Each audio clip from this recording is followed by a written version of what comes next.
Morning, students. Let's have a quick look at this kind of long lesson about single table queries. In this lesson, we cover a lot of the commands that we need to use SQL queries, select statements, basically, and a little bit at the end on update statements. So there's a lot in this lesson, so let's get started. All right, so we're going to retrieve data. We're going to use simple and compound conditions. We're going to use between, like, and in operators to narrow down and make it easier to sort of get part of get selects of part of the table. We're going to compute columns. That allows us to sort of use mathematics on numeric values and come up with new values out of our database. That's kind of cool. Um, Skip over a page there. We're going to sort data using order by. That works nicely. And we have some aggregate functions where we can get things like the total of everything from a column or the highest or the smallest number in that column. We're going to check on nulls. A null is a where we have a field that doesn't have a value in it. So we got this idea of, let's start here with this idea of what is a query. We use this word a query. Query means a question. We say that SQL, structured query language, what we do is we have a database which is made of multiple tables, and we can query the database. That is, we can kind of like talk to the database and ask it questions, and it retrieves answers for us. And the answers are always produced in a table. Now, that table might only have one row or column, but it always is produced in a table. That's why we say that SQL is a tabular database system. So the basic structure of a query in SQL is a select statement, which has three clauses to it that are possible. The select clause is essential, as is the from. Select will give you the fields in the from the table or tables. From will actually mention the table that is to be selected where the data is to be found, or tables, because you can have multiple tables. And the where clause is like a filter where you apply some conditions the to the query to narrow down the results. So yes, the select part of the statement will give you all of the columns. The where will reduce the number of rows.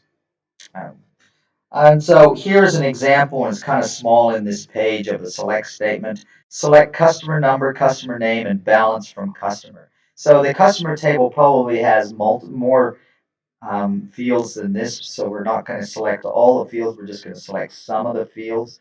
So we say which fields or columns they're called here, and we say which table. This will get all of the rows from the table, but doesn't show all of the fields. The asterisk is used as a wild card. An asterisk just means all, referring to all of the columns. So if we do a select star from, it means select all of the columns in the order which they are found in the database. Sorry about this, it seems to be running randomly on me. So there we are.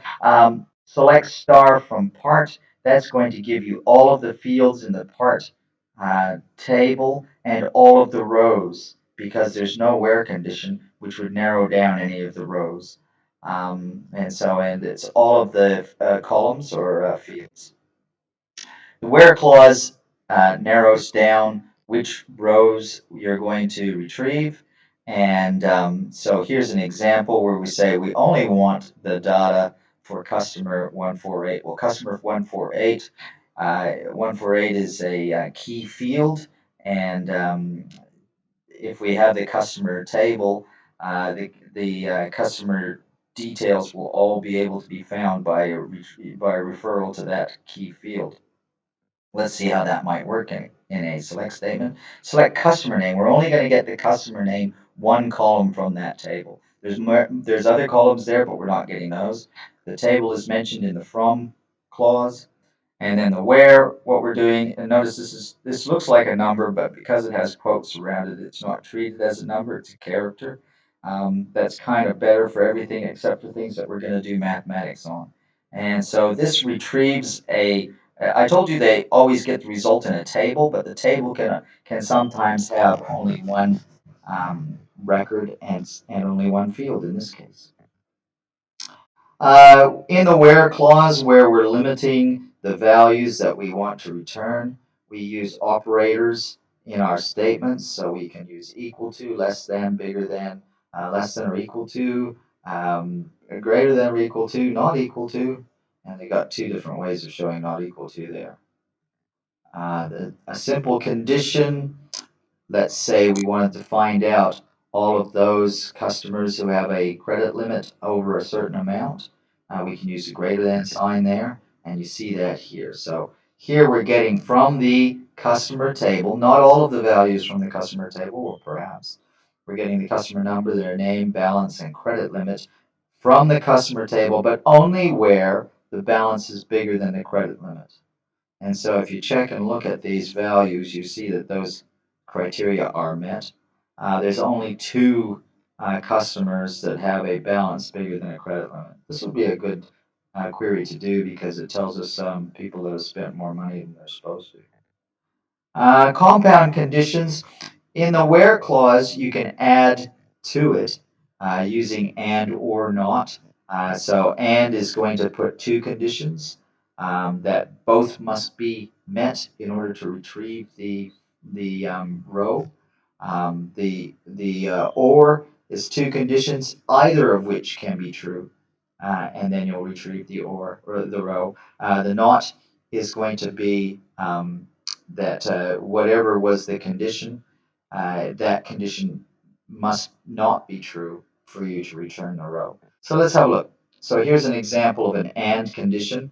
We're getting only the description from the part table, and we're getting that the filter is going to be that the warehouse must be warehouse number 3, but also the on-hand value must be bigger than 25. So not all of the rows where the warehouse is 3 will be returned. Not all of the rows where an on-hand value is bigger than 25 will be returned. Both of these conditions must be true. Then we return the row. And so in this case, we only had one column, which is description. Iron, we can be sure that the iron comes from a record which is in warehouse 3 and has an on-hand value of bigger than 25. Um, the or works kind of differently. Do you see that the only difference between this SQL statement and the one we just looked at is we changed the and to an or, and we get a much bigger return because in this case it doesn't matter. Well, it does matter, but in this case, if the warehouse is 3 or the on-hand value is bigger than 25, if either of those conditions are true. So for every record in our table where the warehouse is 3, it will show up. For every record in our table where the on-hand value is bigger than 25, it will show up. So these things, whereas in the previous command, both things had to be true, here either one of those things can be true. So or is quite different. Not reverses the value. So what this is going to do in this case is if the warehouse is 3, it will not show up. But every other record will show up. So these would be with warehouses of 1, 2, 4, whatever, but not as long as not 3. And so you can be sure that for these items here, these descriptions, these things are not found in warehouse 3. They're found in other warehouses. The between operator allows us to get a sort of a spread, a spectrum of values. So, for example, if we wanted all the values from 2000 to 5000, not including, right? So between 2000, so from 2001 to 4099, you could use a between. And so this is how that works, right? So where the balance between 2000 and 5000, when you see the balances that have been returned, all the values there are bigger than 2000 and less than 5000. So this is, if we look at this query, what's it doing? It is getting the columns of the customer number, customer name, and balance all from the single table, one table, the customer table. but only when the balance is in that range between 2,000 and 5,000. A computed column, this is really cool. So we're taking the value in a column and we're doing something with it, maybe multiplying, adding something to it, dividing, whatever. And then the returned value that you're going to see in the new table is actually a computed value. So for example, what we've got is we've got a credit limit field and we've got a balance field. And what this little thing here is going to do is going to take the value in the credit limit for any record from the customer table. It's going to show what's going to be returned is the customer number and the customer name. But this little thing here is going to get the credit limit from that record and subtract the balance from that record, and the value will then be returned there, and the heading will be credit limit minus balance. So these numbers don't show up in the original table, but they've been computed by taking one the value from one column and subtracting the value of another column from it. Now, that was kind of clumsy in the way that that was presented. It had an ugly column heading. So you can do this thing here. You say as. So this is the same query as the one we just looked at, but what we've done is we just added to the end this as available credit. And so that gives us a new column heading. So instead of having a column heading of credit limit minus balance, we have a column heading which means something which is a little bit more readable and more understandable. The like operator allows you to get values that may a bunch of values that are sort of similar that have some part of a word in them or something like that. So a common thing would be get everything that starts with A. So you could say like, and then you'd put in quotes, and then you'd say A, and then a percent. Now, in this example here, we've got a percent at the start and a percent at the end. What that means is the percent is kind of like a wild card there. So what that means is doesn't matter what is before, because this is before, the percent is before. It doesn't matter what is after, as long as there's a central in there, then we'll return it. So I mentioned the example of what if you wanted to get everything that started with an A. We would say, okay, so we put an A and then a percent after it. So that start with an A and then the percent after means doesn't matter what follows. So that's what we mean by a wild card. So the percent central percent means we don't care what comes before central, we don't care what comes after central, as long as there's central there, then return that record. And so it would return the record 3829 central because we don't care what's before central as long as central's there. It would return the record centralia because we don't care what's after central as long as central's there. Now you can use the like pattern with underscore to mean that, well, we must have a T at the end at the start and an M at the end, but in the middle we can have an underscore. So for example, we can have if we did this, we could have Tim, Tom, or T3M. So here's our example of using like, and notice the quotes must be there. Percent means doesn't matter what's before. Percent means doesn't matter what's after there. We call that a wild card. This is from one table, the customer table. It's going to give the customer number, customer name, street, city, zip, but only when the street has central in it. There's only one street that's got central in it.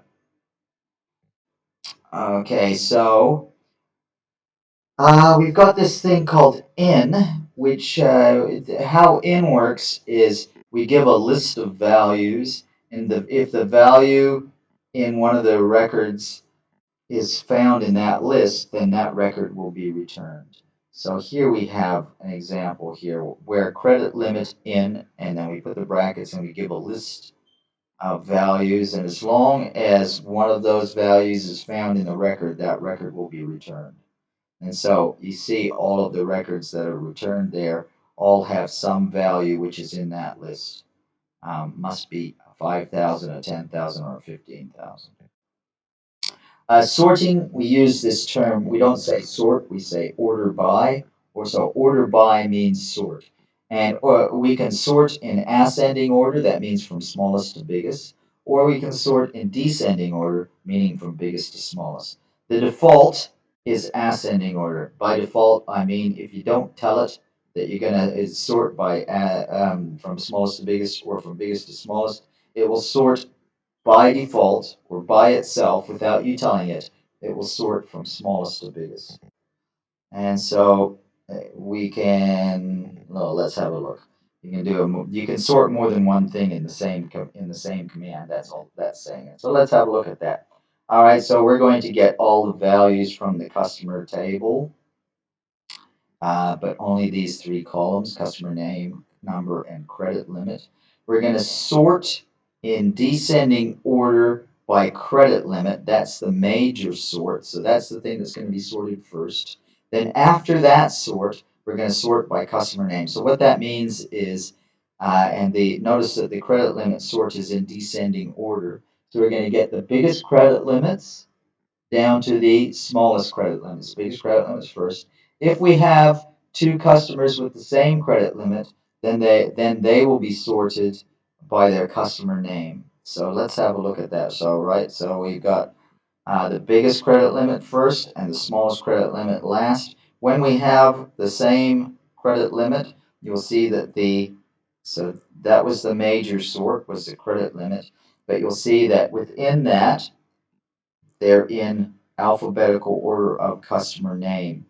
So for all of the people that had a credit limit of 10,000, first came Bargains Galore, then Brookings Direct, then lastly Johnson's. And then for all the customers that had a credit limit of 7,500, first is Al's, then All Season, then Deerfield, then Ferguson. So they're sorted first by the credit limit, and then within the credit limit, when we have multiples with the same credit limit, they're sorted by customer name. That's what this means.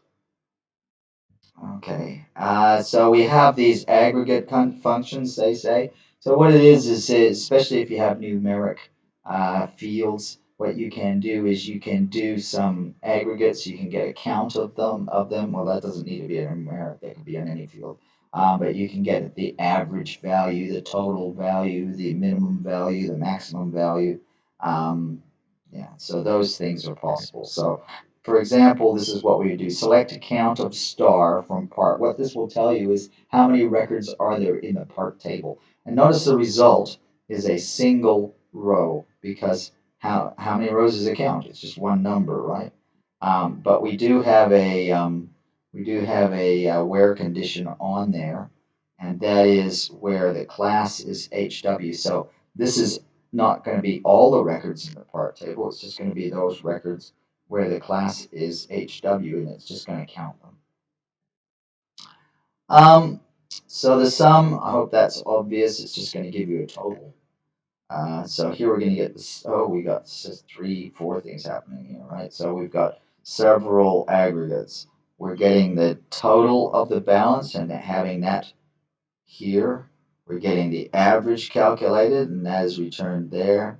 The maximum and the minimum. Very nice little query that. So we're using those aggregates, and notice it's only one line is returned. Null just means that for a particular field, there is no value. So if we wanted to find out if there was a customer who didn't have an address, we could do a query like this. And it looks like all of our customers do have an address. Uh, did I say that right? Maybe it was a not. No. Yeah, this one is for customers that don't have an address. Update allows us to change data in the table. Change the data. It's not change the table, it's just change the data. And so so the way that works is you say update and then the name of the table. Then you use the set, and then the field name, and then the value that you want it to have. And notice there's multiple field names here. And you can put a where clause on it so that you get the right record and only change the right record.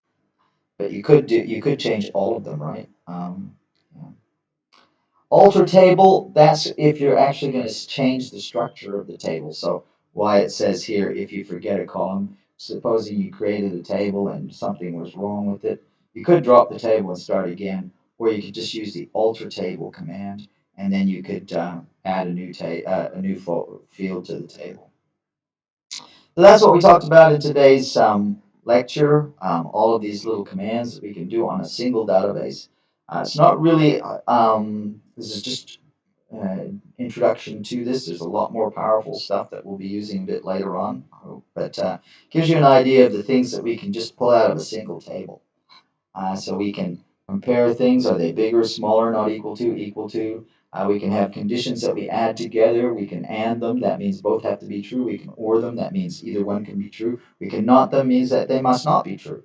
The between operator will give us a span of values between in a range of values. Like operator is used with wildcards so that we can get, for example, all the things that start with A or all the things that have a central in them. The in operator will give us from a list. We can return values from a list. Order by for sorting. Aggregate functions is going to return a single row which will have some value like the total or the average or the minimum or whatever. And then a null value. And that's that exercise. So I hope that makes some sense to you. And good luck.